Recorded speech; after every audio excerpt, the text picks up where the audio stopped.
Thank you, and good morning. It's my pleasure to be here with you today. There's a number of things that I'm not going to use the PowerPoint, I don't think, that I wanted to talk to you about. And first of all, I wanted to congratulate ICT for this great conference. The fact that it's also gone on for a dozen years, that this is the 12th anniversary conference. It is really critical because it is about us all getting together. It is about a shared mission, a shared goal, and it is about combating terrorism. So I was really privileged and honored that Boz invited me here because it is about us getting together, sharing information, sharing best practices. And we've heard yesterday and some today in terms of the failures of intelligence. But one of the things that we are doing here and one of the things that we want to encourage is the information sharing. And I submit to you that many of our terrorist failures, where terrorists have had success, they are due to the fact of the lack of information sharing. It's been a cause that I have worked on for some time, and I see it as very critical to the work that we do if we're going to have an effective counterterrorism program. I want to get you pumped up about this, as Schwarzenegger would say to me. The governor made it very clear in terms of what we needed to do in California to make sure that we had effective information sharing, that we were going to terminate the potential of terrorism. As you say, Bettenhausen, you must make sure California is safe. Today, tomorrow, always. Prevention. He helps me with the accent every once in a while when we get together. And he sends his greetings and a reminder that his book, Total Recall, is coming out and you need to go buy it. But we had 38 million people in the state of California. And if you lay California over the East Coast, we cover almost all the East Coast. We go from the bottom of Maine to the top of North Carolina. We go halfway across Pennsylvania. We have the same population in terms of actually more than what you'd have on the East Coast. We've got 38 million people. If you take California and take Los Angeles is about the geographic size here of Israel, and Los Angeles County is 10 million people. So we had, and we've got a lot of critical infrastructure. 60% of the container traffic coming into the United States came through California, came through over 40%, almost 50% came through the ports of Los Angeles and Long Beach, almost 10% up through San Francisco and the Oakland ports. So what was happening in California was critical. One of the things is that we worked very closely with the FBI and DHS. And we created these fusion centers, 4 fusion centers, in fact, in California. Now, most states finally have at least one, or some of the states, smaller states, have joined together and had a regional fusion center. But we created 4 fusion centers, just given the size, scope, and breadth of the issues in California. We also had 4 U.S. district courts in California, so that worked well. These fusion centers were about bringing all of the players together across government, federal, state, local, across disciplines, that this terrorism prevention notion is not just a law enforcement issue. And it's not just a federal issue. It's a national issue. It's everybody's issue. Terrorism prevention is everyone's issue. And I'm going to be bringing this all around, hopefully by the end, in terms of information sharing, everyone's responsibility, and the idea that one person can make a difference. But those 4 fusion centers also brought the firefighters together with the emergency responders, with medical professionals, to look at this intelligence and make sure that it gets shared. I was also with USDHS. I was privileged to work as the first director of state territorial and tribal coordination for the Department of Homeland Security, reporting directly to Secretary Ridge. And I went out there in 2003 to stand it up.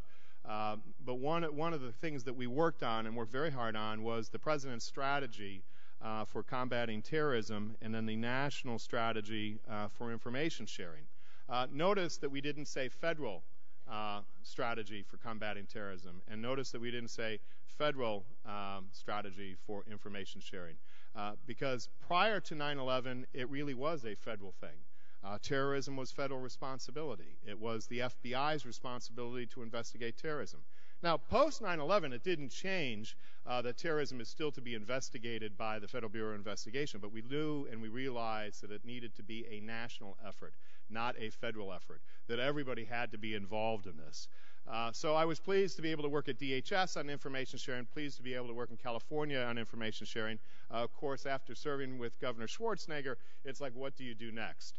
I was very fortunate to get the position with AEG, to be their Vice President and Chief Security Officer for AEG Worldwide.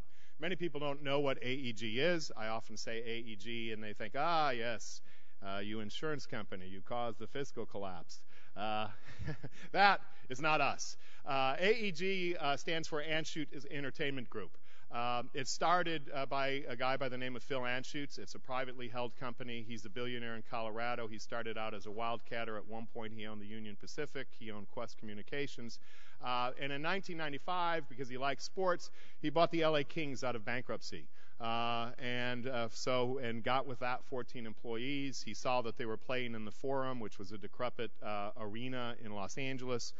He went to Dr. Jerry Buss, who owned the Lakers, and said, look, our franchises are not going to have value unless we have a world-class stadium.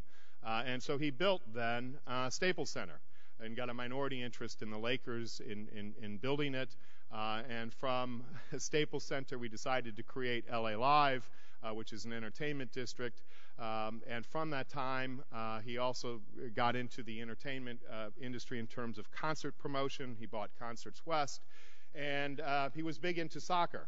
At one time, he started the Major League Soccer League in the United States. At one time, he owned 6 of the 10 teams. He's the guy who brought David Beckham over in order to raise the profile of Major League Soccer. And thankfully, last season, the LA Galaxy, where Beckham plays, won the championship. I tease Phil and Tim Lewicki, our CEO, that since I became their security director in charge of security, notice what has happened. The LA Galaxy has won a championship, and they're the reigning championship. That had all to do with security.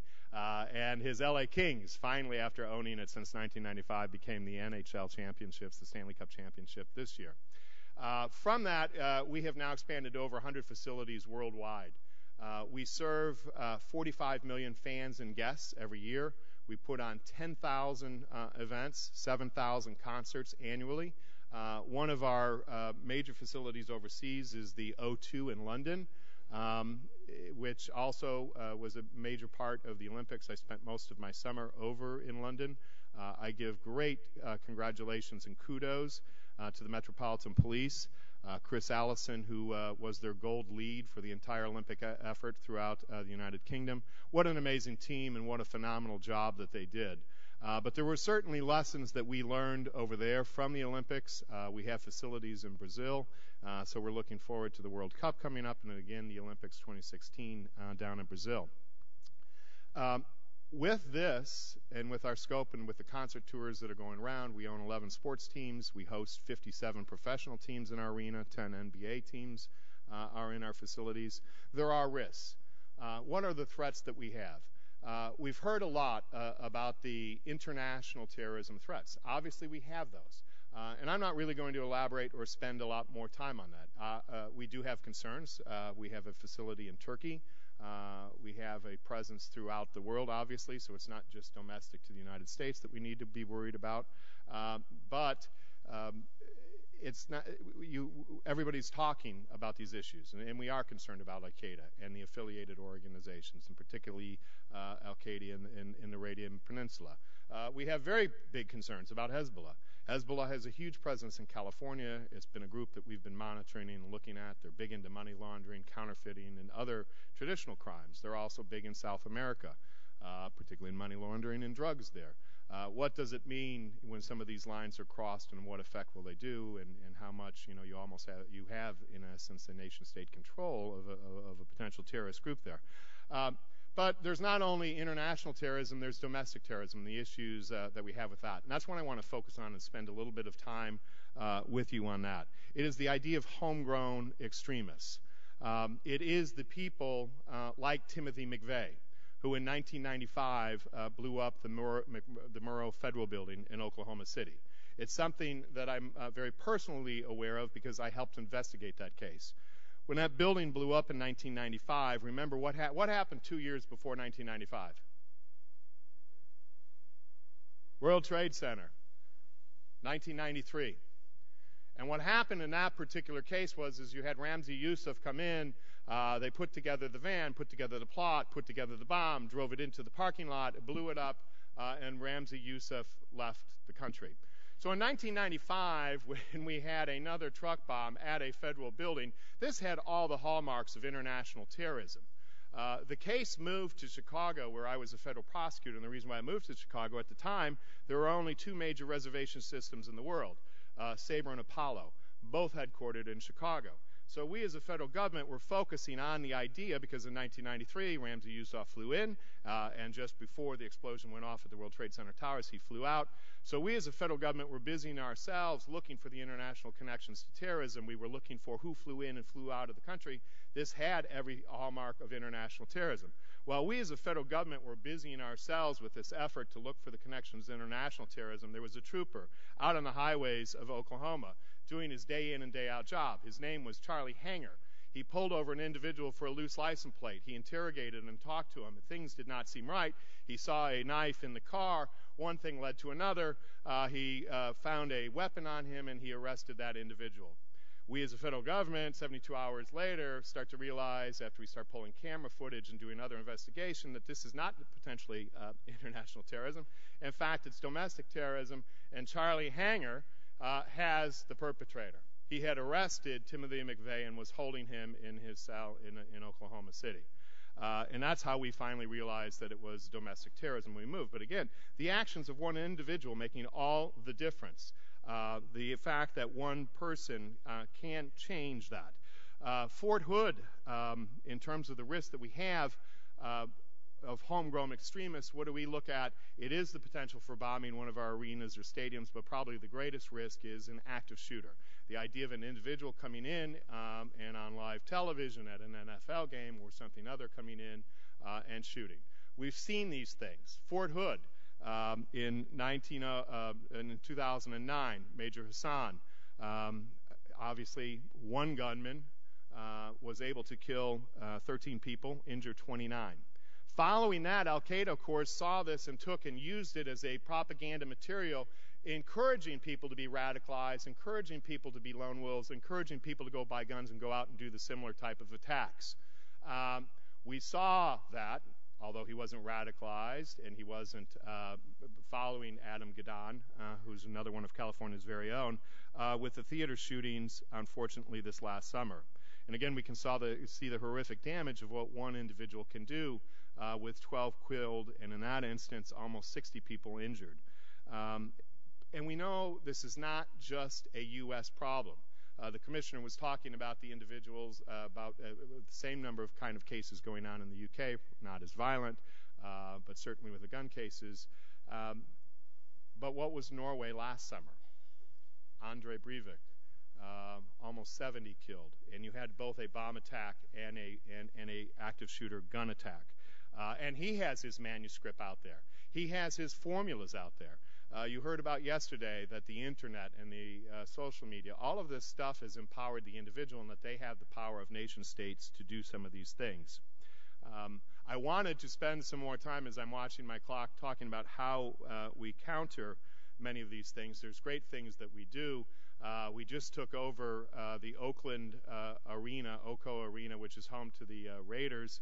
And I'm really pleased about that, because at that arena, because we are concerned about active shooters, as is the NFL, we are the first stadium in the nation where we do 100% walk-through magnetometer screening there. We also do explosive searches by explosive dogs. And what's really neat about that is when I was Secretary of and Director of Homeland Security for California, we did a program where we trained explosive dogs over here in Israel. And one of those dogs is still there, working in Alameda County, helping to clear the stadium before we hold NFL games. I was up all night watching, because it was the first Monday Night Football game, first season game for the Raiders.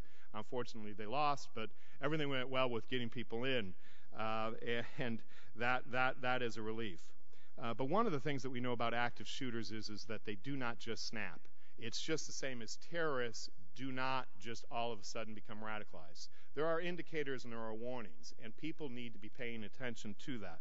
And that's why at AEG, one of the things that we make sure that we have is we've got an AEG SAFE program securing AEG's fans and employees. 1, we make sure that we have information sharing. 2, that we do training of all of our employees. 3, that we partner with our federal, state, and local folks, with the fusion centers, do suspicious activity reporting, have webinars where we all get online and share information amongst the facilities. We've got a worldwide presence. We've got a pretty good intelligence network in terms of what's going on out there. And that's really critical. But besides that, we also participate with USDHS in terms of, you've probably heard it before, it started in New York City, the See Something, Say Something campaign. Secretary Napolitano came to LA Live and Staples to roll this out so that we could have it at all of our facilities. See Something, Say Something is a critical program. Again, it's the whole concept of one person making a difference. This last year at the Grammys, we had a average citizen notice this guy leave a bag outside the Grammys, immediately reported it in. It was almost simultaneous to the security noticing it was there, but it's the whole idea of one person being able to make a difference. I leave you with this idea. There's a lot of examples that I have about one person making a difference. But in 2007, we were talking about Fort Hood being attacked, and we're talking about the heroes who are our military forces in the war on terrorism. But in 2007, there was a plot to attack Fort Dix. It involved 6 individuals, the Fort Dix 6, who were going to pretend like they were pizza delivery people, go onto the base with automatic weapons, and kill as many soldiers as they possibly could. Much like what we do as first responders, they did training. And much like what we do as trainers, they also videotaped it so they could use it to train other people and watch what they did as they did their paintballs and did their practice assaults and all of this stuff. They also then took their training CD to Circuit City. And when they took it to Circuit City, they wanted to have it duplicated so they could use it as training material. There was an individual, one person making a difference. His name was Brian Morgenstern. He was the clerk at Circuit City. He played that CD. He realized that something was not right. He saw something. He said something. He called the local police. They came and looked at it, and they said, wow, something's not right here. They then called the FBI. The FBI got involved, and they investigated, and they said, wow, something's not right here. These 6 people had been completely underneath the radar screen. The alphabet soup of intelligence agencies, both overseas and domestic, they had not hit the radar screen. But it was based on the word and the actions of Brian Morgenstern, one person saying something when he saw something that resulted in the FBI investigation, search warrants being issued, Title III wiretaps going up, that we were able to fully investigate that case and those individuals were prosecuted. Closer to home for us in the Best Buy Theater that we have in New York City, there was an SUV drove up right next to our Best Buy Theater in New York City. Drove up, stopped quick, got out of the car. Lance Wharton and Dwayne Johnson, 2 individuals, but one individual make a difference, noticed that that wasn't right, called police, prevented that SUV from exploding. The point is that we are all here because we can make a difference. And I know that each and every one of you do make a difference. But we all have to have the partnerships, and we need to continue to work together so that we can be sure that we have effective counterterrorism efforts. And I thank you for what you do. I thank you for the difference that you make. And I know from the work that I have done and what I have seen that each and every one of you has made a difference. And I thank you very much for all of that work and encourage you to continue to do it. And I appreciate the opportunity to be here to share those thoughts with you. Thank you.